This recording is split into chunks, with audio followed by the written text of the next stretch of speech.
Sean Brady bilang Michael Morales adalah fighter yang paling layak memperebutkan gelar melawan Islam Makhachev. Yaps, itu dikatakan oleh salah satu grappler terbaik di kelas welter, yaitu Sean Brady. Dalam sebuah kesempatan, Sean mengatakan bahwa narasi Islam Makhachev versus Ilia Topuria adalah bullshit bagi dirinya, karena Ilia harus menghadapi Arman terlebih dahulu untuk membuktikan kualitasnya naik kelas.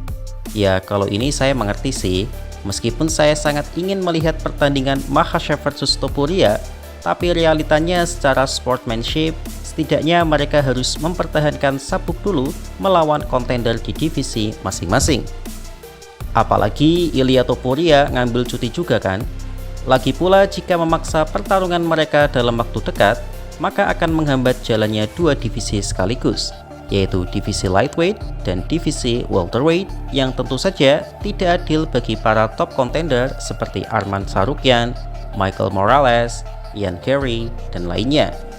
Sean Brady juga menambahkan bahwa Kamaru Usman dan Shavkat juga tidak layak melawan Islam Makhachev.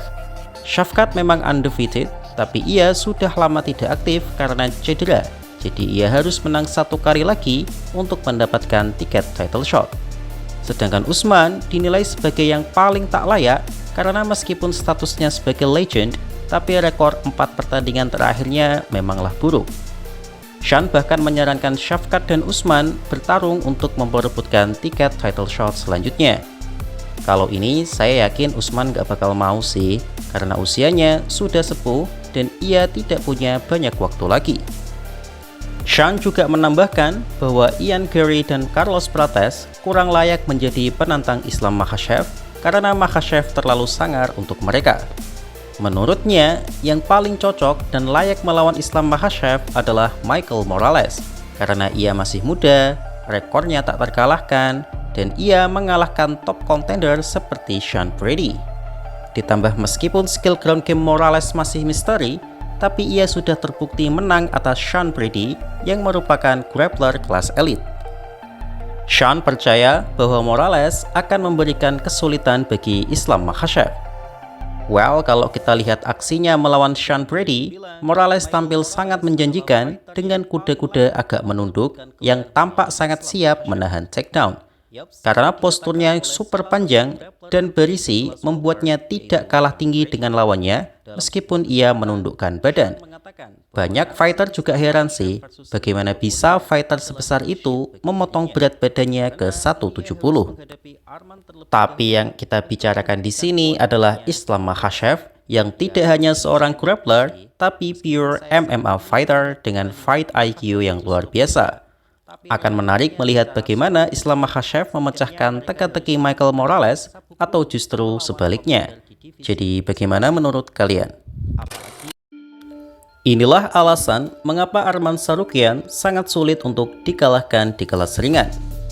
Arman Tsarukyan adalah penantang nomor 1 di kelas ringan yang oleh banyak pihak dianggap dizolimi oleh UFC, lantaran ia tidak kunjung mendapatkan title shot padahal ia sudah sangat layak mendapatkannya.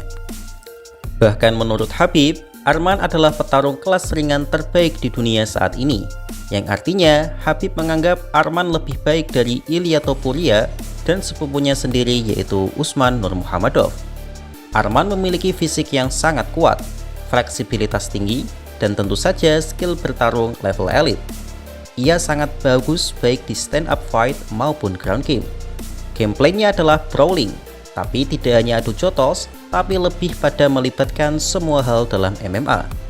Pukulan, tendangan, siku, clinch, takedown, ground and pound, hingga submission skill ada dalam perbendaharaan skill set Arman. Selain dari skill bertarungnya, background Arman sendiri adalah anomali untuk normalnya seorang fighter. Fighter di UFC umumnya berasal dari keluarga menengah ke bawah, sehingga mereka akan mendedikasikan waktu dan tenaga mereka untuk berlatih dengan harapan mampu menjadi fighter hebat dan mengubah kondisi kehidupan mereka. Dan banyak contoh fighter hebat yang berasal dari keluarga ekonomi bawah. Sebut saja Charles Oliveira, Merab Dvalishvili, Francis Ngannou, hingga Islam Makhachev adalah contoh fighter yang sukses mengubah hidup mereka secara drastis. Dan mayoritas fighter UFC saat ini memang bertarung untuk mencari nafkah keluarganya, dan sedikit dari mereka yang benar-benar mencari legacy dalam karir mereka. Tetapi Arman berbeda. Arman tidak hanya mencari legacy, tapi memang bergabung di UFC layaknya hobi dan passion saja, karena sejatinya ia sama sekali tidak kekurangan materi.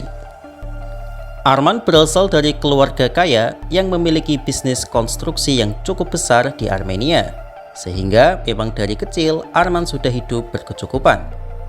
Bahkan dalam sebuah kesempatan, wartawan bertanya seberapa kaya dirinya karena bahkan mobilnya lebih mewah dibandingkan mobil Dana White yang notabene-nya adalah bosnya sendiri.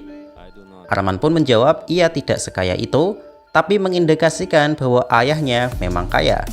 Bahkan jika Arman tidak menjadi petarung, Arman dengan jujur mengatakan mungkin ia hanya perlu menghabiskan waktunya di pulau pribadinya. Bayangin coba, ada fighter UFC punya pulau pribadi. Karena itu, Arman dari dini sudah mendapatkan fasilitas terbaik untuk hobinya, termasuk nutrisi, gym, pelatih, hingga tim analis. Sehingga jangan heran kalau tubuhnya benar-benar sangat kering.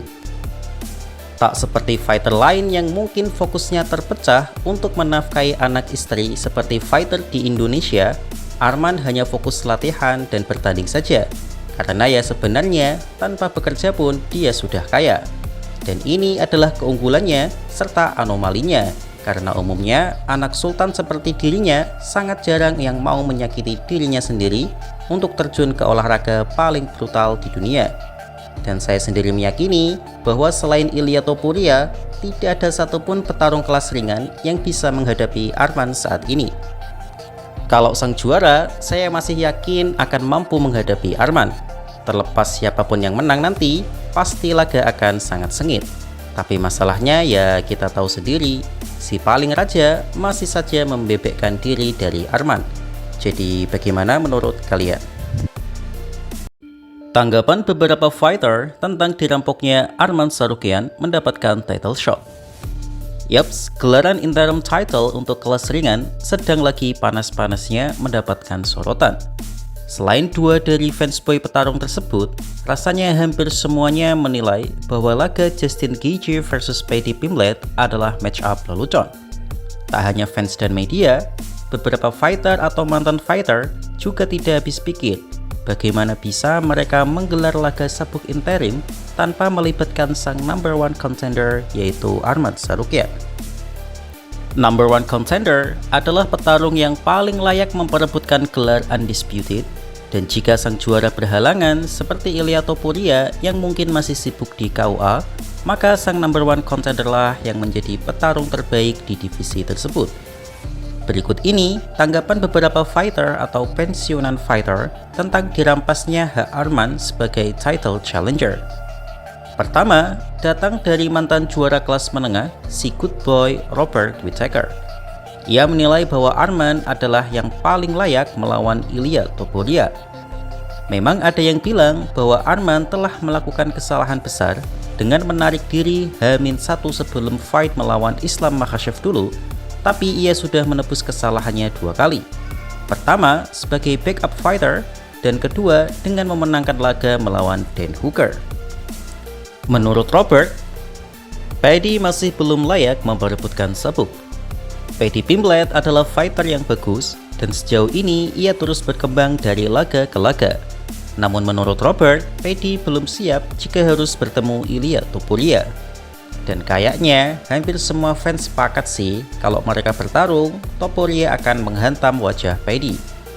Namun Robert mengatakan bahwa Paddy akan memiliki peluang bagus jika ia bersabar dan terus mengetes dirinya, seperti melawan Oliveira yang dikenal sangat bagus di ground karena senjata utama Paddy juga kemampuan ground game-nya.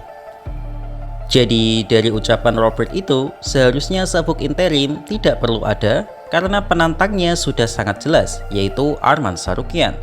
Tapi jika harus diadakan, maka Arman seharusnya menjadi kandidat utama.